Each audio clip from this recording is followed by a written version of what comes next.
Good day everyone, I'm Kenneth Villalobos, an engineering student. I am here to discuss to you about our topic, which is the chain rule and the general power rule. I made this video to help you understand about our said topic. So, let me have your attention and we will get started. And 3, 2, 1, let's go!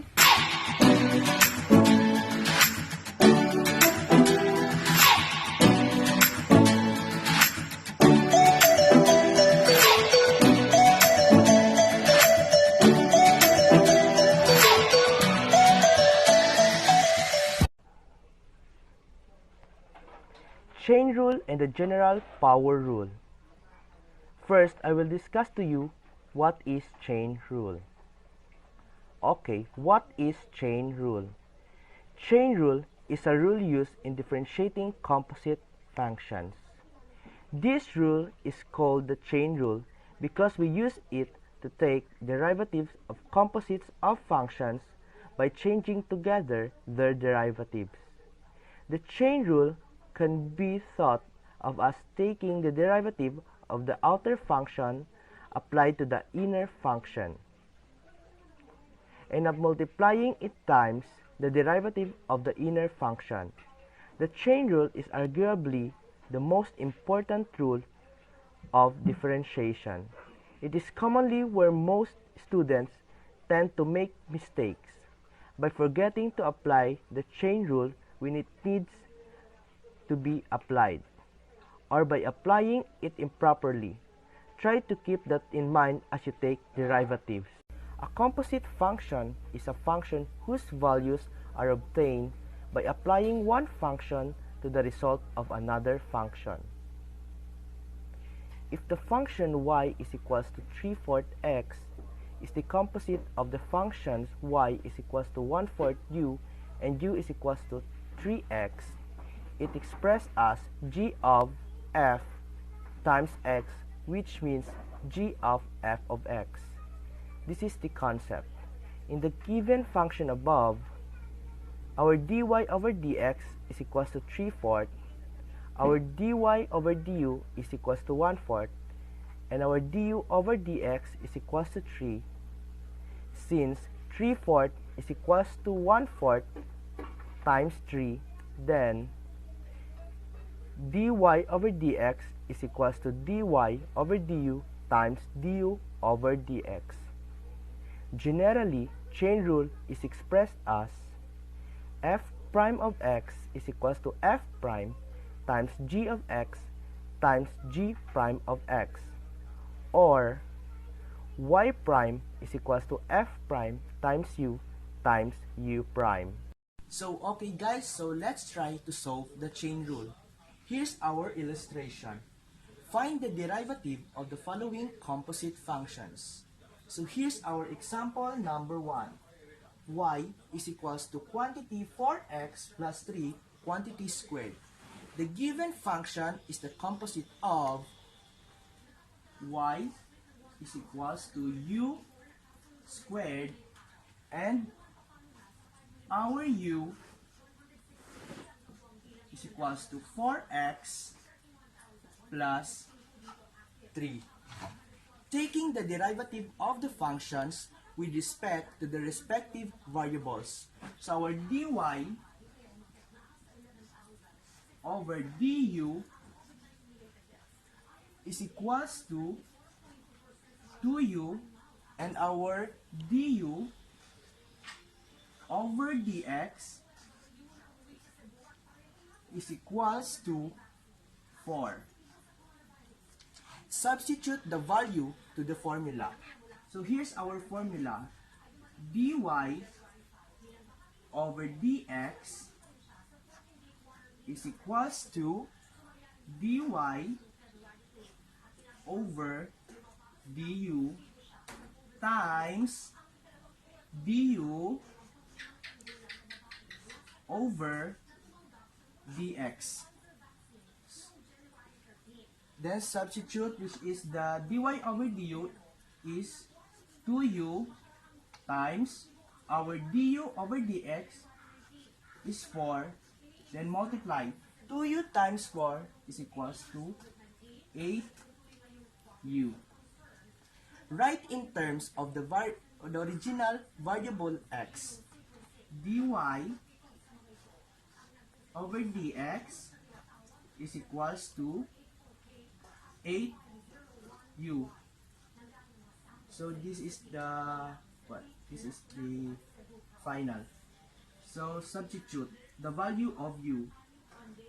dy over dx is equals to 8 times the value of u, which is the 4x,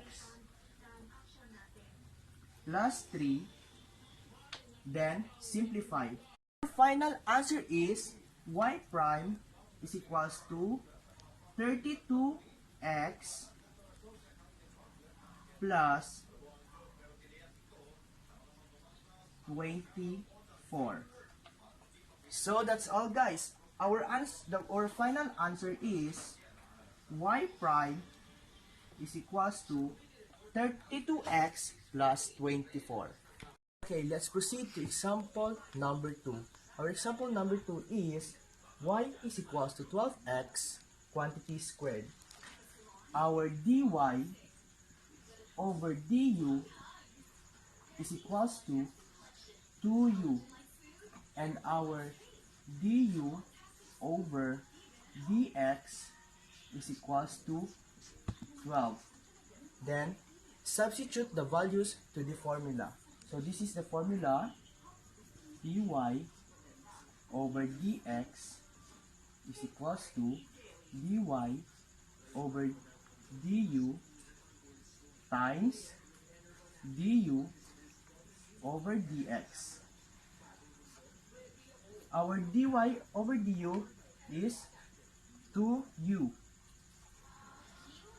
times du over dx. Our du over dx is 12. Then multiply 2u times 12 is equals to 24u. Write in the terms of the original variable x. dy over dx is equals to 24 times the value of u is 12x. Then multiply. So our answer is y prime is equals to 288x. So here's the final answer, guys. Y prime is equals to 288x.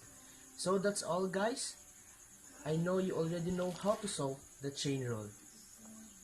Here's our second topic, which is general power rule.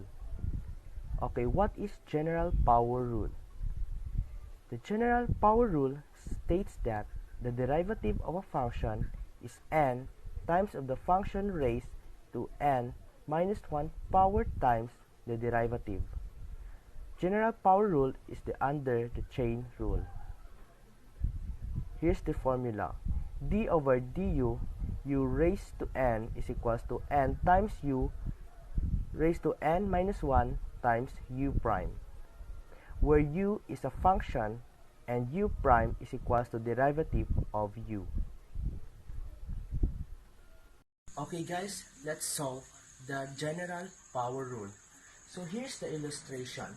Differentiate the following functions. So here's our example number 1. Y is equals to 3x plus 5 quantity raised to the 4. Since it is binomial raised to a certain power, the general power rule can be applied. Let u is equals to 3x plus 5. Then u prime is equals to 3. So our y here is equals to u raised to 4. Applying the formula, y is equals to 4 u raised to 3 minus 1 here minus 1 to the exponent, so it becomes 3 times the u prime. Write in terms of x. Y prime is equals to 4 times the value of u, which is 3x plus 5 raised to 3 times the u prime, which is 3. Y prime is equals to, just multiply 4 times 3 is equals to 12, then copy the value of u, which is 3x plus 5 raised to 3. So here's the final answer, guys. Y prime is equals to 12x times 3x plus 5 raised to 3. So that's it. That's it, guys. Let's proceed to example number 2. Let's try again.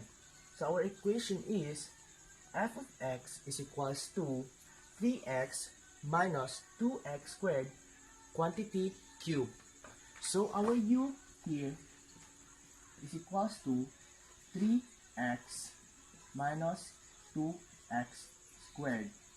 Then our u prime, the derivative of this is 3 minus 2x. So let's apply the general power rule formula, which is d over du u raised to n is equals to n, which is the exponent, times u raised to n minus 1 times u prime. So let's substitute. F prime of x is equals to 3, which is the exponent, times the u, which is 3x minus 2x squared. So the exponent, it will become 2 because 3 minus 1 times to the derivative of u, which is 3x minus 4. After we substitute to the formula, so let's simplify. F prime of x is equals to 9x minus 12. We multiply the 3 times 3x minus 4, so that it will become 9x minus 12 times, we will copy the value of u, which is the 3x minus 2x squared raised to squared. So this is the answer, guys. F prime of x is equals to 9x minus 12 times 3x minus 2x squared quantity squared. Here's the final answer. So that's all, guys, for the general power rule. Okay, that's all, guys. Thank you for your time and thank you for listening. I hope you learned a lot from me, and I hope you can apply into your calculus class. Bye! Thanks for watching! Alright.